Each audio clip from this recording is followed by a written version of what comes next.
Bismillah, alhamdulillah, wa salatu wa salam ala rasulillahi amma ba'd. Question says, ما المراد بالاستطاعة في باب الحج? When we speak about something called al-istita'a, meaning capability, a person being able, a person being capable to perform Hajj. Allah tells us that Hajj is mandatory, his haqq, that he has a right upon men to make Hajj. For those man istata'a ilayhi sabilan, for those who are able, those who are capable. What's meant by being able or being capable? You have the money to make Hajj, you have the strength to make Hajj, you can borrow the money from somebody else.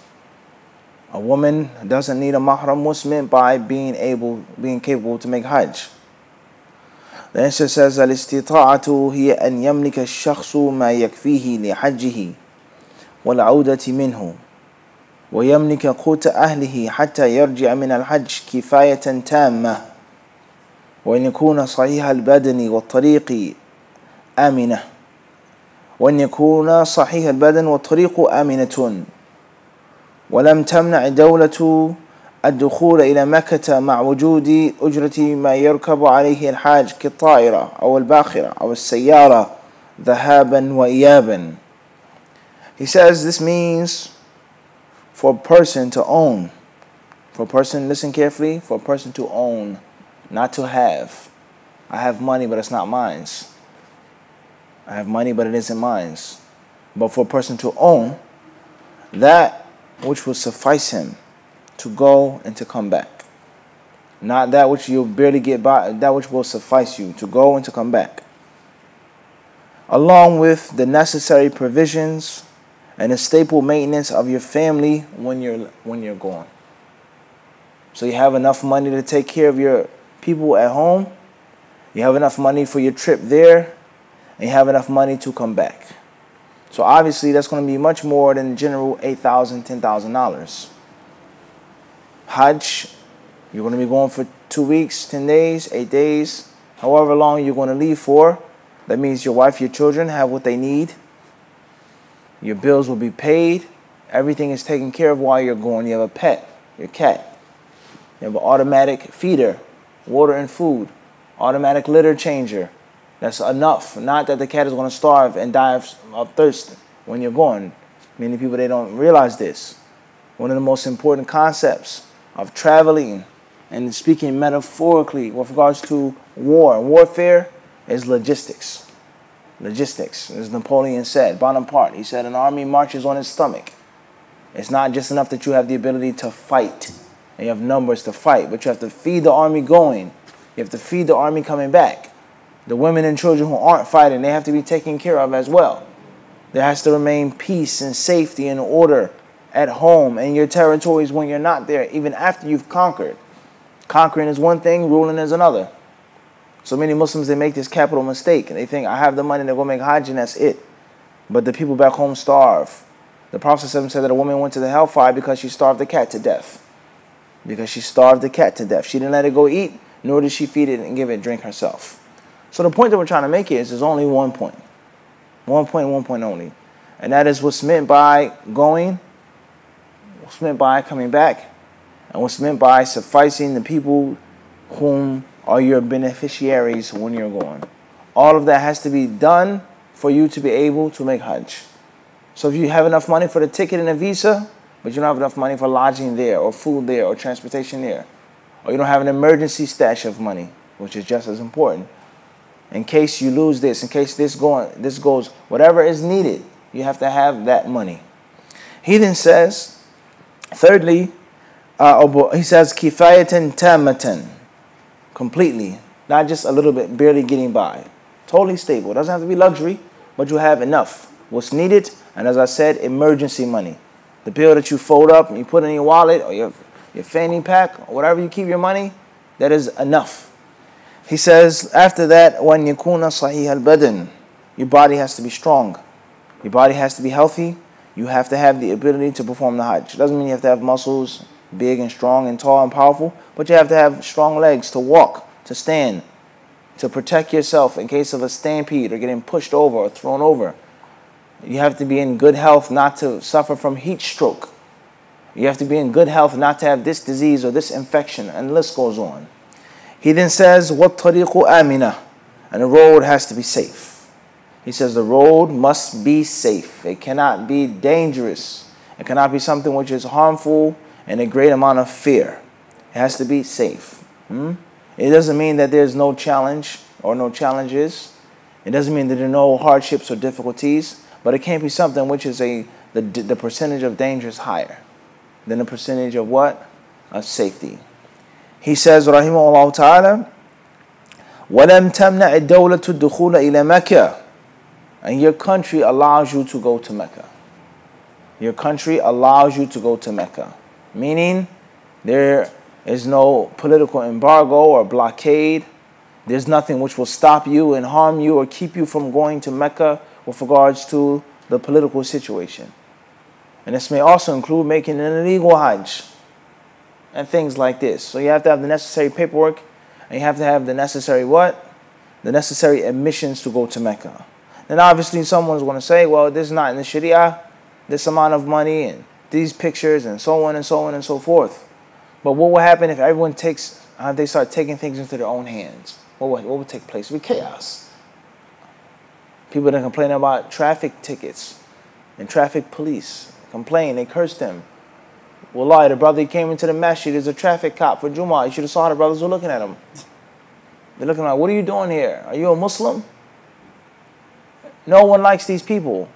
No one likes to get pulled over. No one likes these things to happen. However, what would take place if someone parks in front of your driveway? You would scream and holler.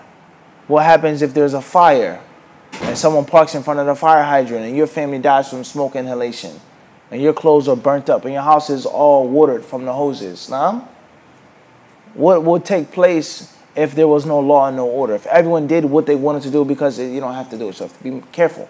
Without law, there's no what? There's no order. Without order, there's chaos. So therefore, he says there has to be, you have to have the permission. Obviously, someone may say, there's a few ins and outs that I have to, to go around, some paperwork, because it's corrupt the government. They take bribes.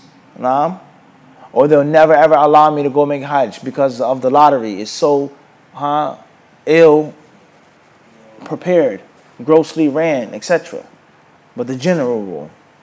He then says, rahimahullah ta'ala, also another concept before we move forward is paying a bribe. Is it permissible to pay a bribe to make Hajj? America may be a bit different. Unfortunately, many Western countries may be more Islamically advanced than some Middle Eastern countries or Far Eastern countries. In certain aspects, they may be more advanced and they may be closer to the Sharia in some things. You go to certain Muslim countries in the Far East, Pakistan, India, Africa, Middle East, in which the bribe is considered a staple part of life. There's nothing special.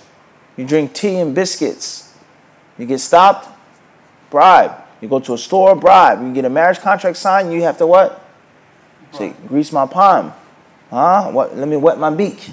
That's normal. Adi, jiddin. There's nothing special. Police officer says, how much money you have? You want a visa to leave the airport? How much what? How much money do you have? In Yemen, you need your passport. You have to go home. You have all the necessary paperwork that says what? Yalla. I need a snack. My children want toys for the Eid. It's a reality. So oftentimes a person may be forced to pay a bribe just to get basic things done. Nothing special. We know that rishwa in Islam, it means to give money to falsify the truth or to verify falsehood. دفع مال إعطاء مال لإبطال حق أو لتحقيق باطل. You pay money because something that needs to be given to someone, they deserve something, they no longer get it because you bribed their officials. Or the opposite. Someone doesn't deserve this thing, but you pay bribe for them to get it. Such as a person being a doctor. This person doesn't know medicine. He needs the paperwork to become a doctor, to be a licensed doctor, and he pays a what? Pays a bribe. So this is what the ulama of Islam mentioned with regards to the definition of rishwa. And we all know the Prophet ﷺ, لَعْنَ الرَّاشِي وَالْمُرْتَشِي. He cursed the one who gives it and the one who takes it, who eats it. Everybody clear on this? However, unfortunately, oftentimes, you can't get basic things done without paying some type of tax or fine or fee. What is a bribe in reality? So we have to be mindful of this, huh? And it doesn't mean you going and falsifying the truth or verifying the what? Batil. Intabi li nafsik. He says, rahimahullah ta'ala, and you must have the wealth that you need for the means of travel. Whether it's airplane, whether it's a steamboat, steamship, whether it's a car, a jeep, a van, a truck, an animal, whatever it is. All of those things are included in al-istita'a. فَمَنْ لَمْ يَمْلِكْ كِفَايَةَ أَهْلِهِ حَتَّى يَرْجِعَ مَعَ وُجُودِ مَا يَكْفِيهِ لِلذَّهَابِ وَالْعَوْدَةِ أو كان يملك كفايته كفاية من يعول حتى يرجع ولكنه مريض فليس بمستطيع أو كان يملك ما يكفيه ويكفي عائلته كفاية تامة وهو صحيح البدن لكن الطريق غير آمنة فليس بمستطيع ولا يسمى مستطيعا وهكذا إذا منعت الدولة الدخول إلى مكة فممنوعون غير مستطيعين. He says therefore those who don't have enough money to provide for their family going and coming, those who have enough money, they can provide for their families but they're ill and they're sick, or those who have enough money but they don't have the physical health, the physical strength, or they have the physical strength with the money but it's extremely dangerous outside, or your country prevents you from going to Mecca, etc. He says all of these people are now disqualified with regards to having al-istita'a, with having the ability to make Hajj. It's not mandatory upon you. That's the end of the fatwa here of Sheikh Al-Imrani rahimahullah ta'ala. And notice carefully that he didn't get into the issue of the mahram with a woman. He didn't mention a woman having a mahram here. What's important is, don't underestimate the importance of having fundamentally sound Islamic knowledge with regards to making Hajj. With regards to what? Making Hajj. And even when you know a piece of information, it isn't the same as repeating it and rehearsing it. Because when you learn something, but you don't repeat it and rehearse it, when the critical time comes, oftentimes you don't have the ability to do what?